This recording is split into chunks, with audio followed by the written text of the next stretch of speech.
이번 시간에는 호르몬 이동부터 공부해 보도록 하겠습니다. 내분비샘에서 분비된 호르몬이 네 가지 경로로 타젯셀, 표적세포로 운반이 됩니다. 대부분의 호르몬은 직접 분비돼요. 혈류로, 블러드 스트림으로. 그래서 대표적인 호르몬이 갑상샘 호르몬과 인슐린이 대표적입니다. 뉴런 같은 경우에는 일부 호르몬을 혈류로 분비하는데 에피네프린이 그 대표적인 예가 되고 이것을 신경 내분비 경로라고 합니다. 시상하부는 뇌하수체 후엽에 있는 신경세포를 통해서 표적세포로 직접 호르몬을 분비합니다. 측분비 경로는 분비된 전달물질이 간질액으로 퍼지는 경로로서 다양한 기관과 세포에서 분비된 많은 호르몬 펩타이드가 이 방법으로 운반되어서 국소적으로 작용을 하는데 통증을 완화시키는 엔돌핀이 그 예가 되죠. 인슐린, 뇌하수체, 시상하부와 부갑상센 호르몬과 같은 단백질 호르몬은 수용성이고 그렇기 때문에 결합되지 않은 상태로 자유롭게 떠돌아다녀요. 그러니까 순환한다는 거죠. 하지만 스테로이드라든가 갑상샘 호르몬은 지용성이에요. 그래서 대부분은 운반물질인 단백질과 결합해서 운반이 됩니다. 결합된 호르몬의 양은 순환하는 결합 단백질의 양에 의해서 결정이 되는데 이 결합 단백질에는 콜티코스테로이드 결합 글로불린, 성호르몬 결합 글로불린, 갑상샘 결합 글로불린 및 알부민이 속하죠. 호르몬의 세포 내 작용 기전을 보면 호르몬은 표적세포에 있는 리셉터 수용체와 결합해서 작용을 합니다. 그래서 호르몬의 수용체는 표적세포의 세포막이나 세포질에 있는데 지용성 호르몬 같은 경우에는 세포막을 통과해서 세포 내에 있는 수용체와 결합을 하고 수용성 호르몬은 세포막에 있는 수용체와 결합해서 세포 반응을 일으킵니다. 그러면 그림을 보면 자, 먼저 지용성 호르몬은 세포의 막을 어떻게 했어요? 통과했죠. 그래서 세포 내에 있는 수용체와 결합을 해서 세포 반응을 일으키는데 수용성 호르몬은 세포막에 있는 리셉터와 결합을 해요. 그러면서 2차 전달물질 단백효소 A 또는 C로 바뀌면서 세포 반응을 일으킵니다. 노화에 따른 내분비계 변화인데 정상적인 노화 과정이래도 그러니까 병리가 아니라 노화는 정상적인 과정이잖아요. 그러면서 여러 가지 어떤 기능이 감소가 돼요. 그렇다면 생식샘, 갑상샘, 췌장의 내분비샘이 이제 대표적인 노화로 인해서 기능이 저하되는데 만약에 생식샘의 난소의 에스트로겐 생산 감소가 되면 골밀도 감소하면서 골다공증 생기죠. 그러면 그냥 체위 변경 시 조심스럽게 다루지 않으면 그냥 프랙처가 생겨요. 이것을 병리적 골절이라고 하고 또한 피부가 얇고 건조하니까 스크래칭도 많이 생깁니다. 췌장 같은 경우에도 췌장의 엔도크린, 내분비샘의 기능 감소로 포도당 내인성이 감소하게 되면 혈당이 상승되죠. 상처 치유가 지연되고 잦은 곰팡이 감염, 체중 증가가 나타납니다. 그래서 이런 거에 대한 어떤 예방이라든가 컨트롤이 필요하죠. 갑상샘의 기능도 감소하게 되기 때문에 추위에 약해지고 맥박과 혈압이 감소되고 식욕 감소, 변비가 나타나기 때문에 갑상샘 저하증과 구별할 수 있도록 해야 됩니다. 그래서 내분비 장애 분류를 보면 1차 원발 기능 항진, 프라이머리, 선천성 대사장애, 기능장애로 인한 선천적 증식. 그러면 호르몬을 비정상적으로 배출할 수 있다는 거죠. 대부분 샘에서 기인한 양성 종양이 많고 악성 종양도 있지만 또 드문 상황이죠. 자, 그러면 1차 프라이머리 기능 저하, 분비된 호르몬에 적절히 반응하는 표적기관의 부전, 페일러로 내분비계 장애가 유발될 수가 있어요.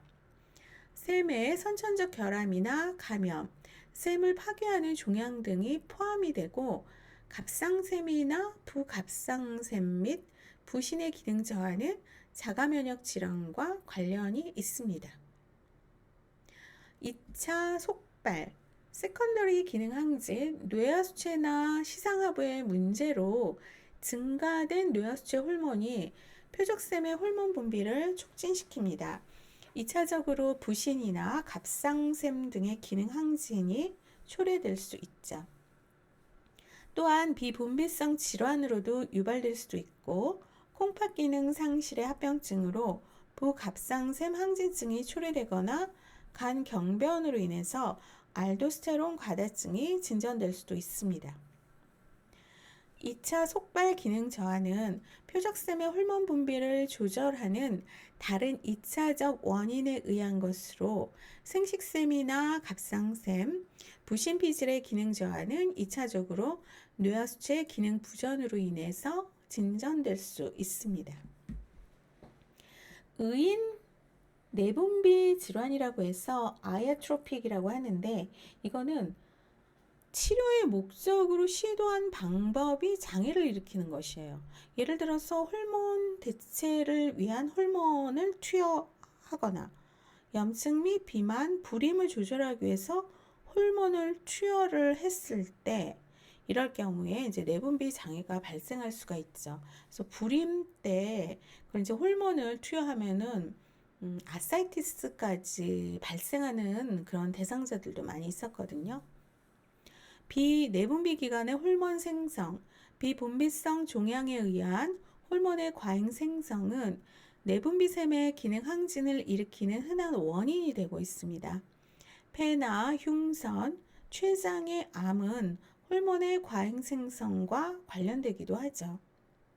호르몬의 퇴화, 호르몬이 표적세포에 도달하기 전 항체에 의해서 변화되어 퇴화될 수 있습니다. 회환 체계의 부전, 특수한 호르몬의 요구를 인식할 수 없게 되거나 회환 체계가 부적절하게 반응할 수 있죠. 호르몬에 반응하는 표적기관의 부전, 분비된 호르몬에 적절히 반응하는 표적기관의 부전으로 내분비계 장애가 유발될 수가 있습니다. 자, 그렇다면은 내분비 장애 일반적인 증상과 병태 생리를 한번 봅시다. 자, 표 24-1을 보시면은요. 나타난 결과 증상 징후 병태 생리적 근거 이렇게 세 가지로 열을 나눴는데 머리와 목에 자, 첫 번째 시력 변화가 일어날 수가 있어요. 뇌하수체 증식이나 종양이 시신경에 압박을 주어서 시력이 감소되거나 상실될 수 있죠. 안구 돌출은 갑상샘 기능 항진 시 눈과 안과 뒤 조직에 수분의 축적으로 올 수가 있습니다. 그래서 안과에서 안구가 튀어나오죠. 문페이스, 달덩이 얼굴은 코스팅 증후군과 관련된 증상이에요. 눈 주위 부종과 얼굴 전체에 부종이 온 상태입니다. 믹세데마라고 해서 점액수종, 갑상샘 저하증이 장기간 지속될 때 진피층에 친수성 점액 다당류가 축적이 되어서 나타나는데 눈 주위를 중심으로 얼굴 전체가 부종이 온 상태를 말하고 표정이 없는 상태입니다.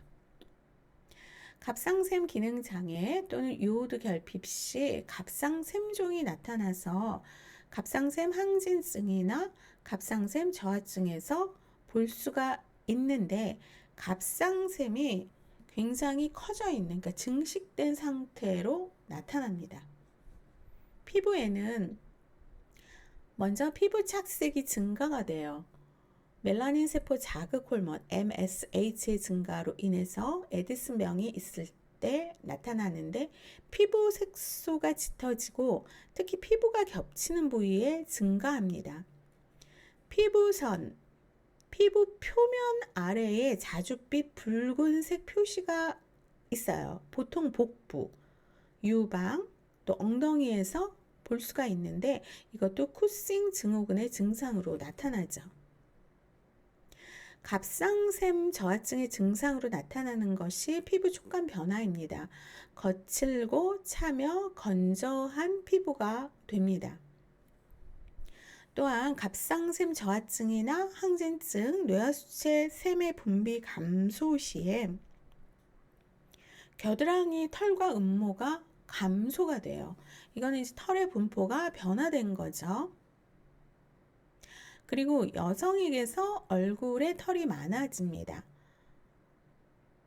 안드로겐 호르몬 결핍 시 나타나고, 또 쿠싱 증후군과 프롤락틴 샘종에서 나타나는 결과가 여성에서 얼굴에 털이 많아져요.